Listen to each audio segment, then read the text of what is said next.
Hello there guys and welcome back to the Drowsy Dragon. Today we're going to talk patch 11.1.7 and all the things that you need to know that are coming in the patch. The patch is due to go live on June the 17th, so not long to go now, and there's quite a bit coming in this patch, even compared to what we got in 11.1.5. There's quite a lot of juicy content.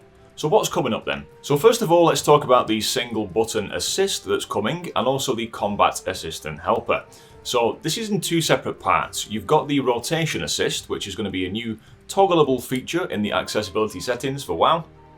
This does kind of what you would expect. It functions a bit like the Hekili add-on that we currently have available in the game, but Blizzard want to bake this into the game and make it part of WoW's just overall UI out the box. So this will indeed suggest to you the next ability to press in combat, and it's meant to be quite dynamic as well. So if you're facing multiple targets, it's meant to understand that and show you what ability to press next. If you're doing a boss, for example, it will help you do things like keep up your buffs, ideally know when to press your cooldowns, and all those good things. So there's also the thing you probably have heard of now, quite controversial, and a lot of people talking about this. It's the single button macro rotation thing. So it is exactly what it sounds like. You will have the option to enable a single button to be your rotation. So you will simply bind this to whatever you want to and just press it, or even worse, click it. So this isn't, of course, going to allow you to do, high-end content and function very well, but it is meant to just lower the barrier to entry for all types of content, really. It does come with a penalty, so the global cooldown will be slightly increased for this, because Blizzard don't want, mythic raiders to be going in there with a single button and just spamming that and downing mythic bosses. That's not the intention. They still want you to play the game with its desired level of complexity for that type of content. But this is a good option for maybe new people. Ideally the rotation helper, because we do want people ideally to be able to play the classes properly. But it's an option there. Say you can't play with both hands, for example, it's a perfect option for that. If someone is unwell and, say bedbound or currently unable to get to a computer and play with a proper setup, as you would expect, then this is a good option for that. Personally, I'm quite excited for this when you play alts. For example, when Love is in the Air is active and you go onto a class you haven't played for the best part of a year, and the things have changed, the rotation and talents are different now. So rather than spending time figuring that out, you could just enable the one button macro and just spam that through the dungeon, and it'll be perfectly fine as well. Of course, this is going to take some time to get perfect. You've got certain specs. One that comes to mind is the enhancement shaman. So for that one, you normally have quite a few different builds. So the question there comes, is this going to be decent for all those different specs, the different builds? Probably not. It's going to probably favour one of them to begin with. But Ian has stated that over time they will work on this and try and perfect it as they go. A lot of feedback is going to be required on this. But yeah, that's coming in the patch, so look forward to that. The next thing, you've got the Legacy of Arathor questline, some expanded content there in terms of quest and story progression for you to do. I'm going to put no spoilers here, but there are some nice rewards available from this. So the questline involves a bit of Horde and Alliance tension, involving characters such as Faerin Lothar and Darth Trollbane. You will get an achievement from doing this questline, the Rise of the Red Dawn, and you've also got some cosmetics to look forward to as well. There's a separate tabard for both Alliance and Horde. Horde get the Stormguard tabard, or Stromguard I should say, and the Horde get the Hammerfall tabard. You as well get the Lamplighter pauldrons, so similar to Faerin Lothar's pauldrons there. So yeah, just some quests to do when the patch goes live. Happy days, story. And then we've got a bit of a shake-up when it comes to delves as well, so there will be this Overcharged Delves system coming in. You will need to complete a short questline when it comes to unlocking these and learning what they're all about, so when the patch goes live, speak to Dagran Thracian in Donegal and do that questline. So what is the Overcharged Delve system all about? Now, these will affect 6 different delves. You've got Kriegville's Rest, Skittering Breach, Nightfall Sanctum, Fungal Folly, the Spiral Weave, and Side Street Sluice. So every day there will be 2 Overcharged Delves. When you go in there, you'll notice things are a little bit different.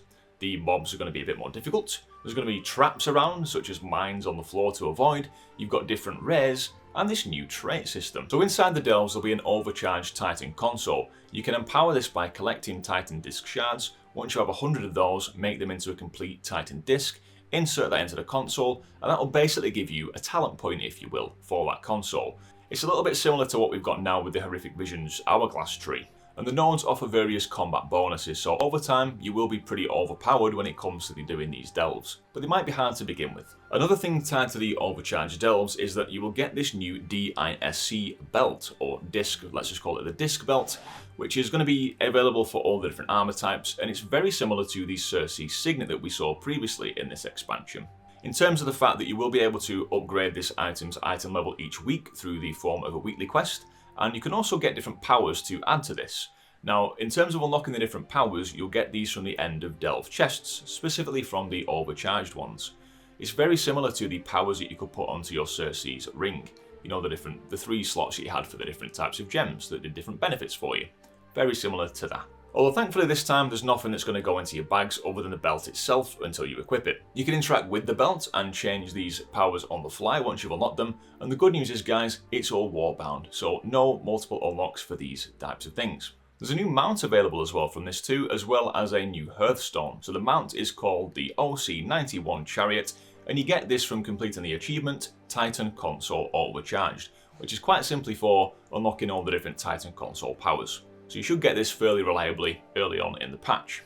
That's the delve changes. We've also got some new Lorewalking quests to go on. So you've heard of Timewalking, but what the heck is Lorewalking? Now this is Blizzard's way of putting certain story bites in the game. It's a renewed questing experience basically. So you can go and speak to Lorewalker Cho wherever he is. He's in Stormwind, Orgrimmar, and there's a hub for him in Donegal as well.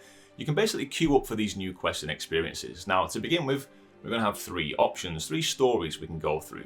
You've got Meet the Ethereals, you've got Xal'atath's storyline, and you've also got Face the Past with Arthas. So that one's kind of unrelated to current events, but that's fine. It's just a way of, testing this out and seeing how people take to it. You can enter this and you can leave it at any time as well.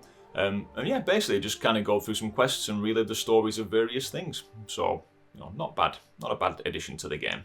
These will apparently be available from anyone level 10 plus, and if you're not max level, you will get experience for doing these as well. So potentially a nice, interesting, different way to level up characters. And there are some rewards on this. Currently, it's simply toys from completing each of the different sections, but there may be more rewards down the line as well.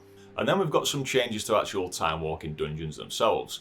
Now the first change that's coming in this time is that BFA dungeons will be part of the Timewalking rotation now. So you can see here which dungeons are going to be available as Timewalking ones, so that's a positive change. However, Blizzard are tinkering a little bit with the actual dungeons themselves and the difficulty of Timewalking ones. So, they are going to make the mobs in the dungeons have more health. That includes the normal mobs as well as the bosses.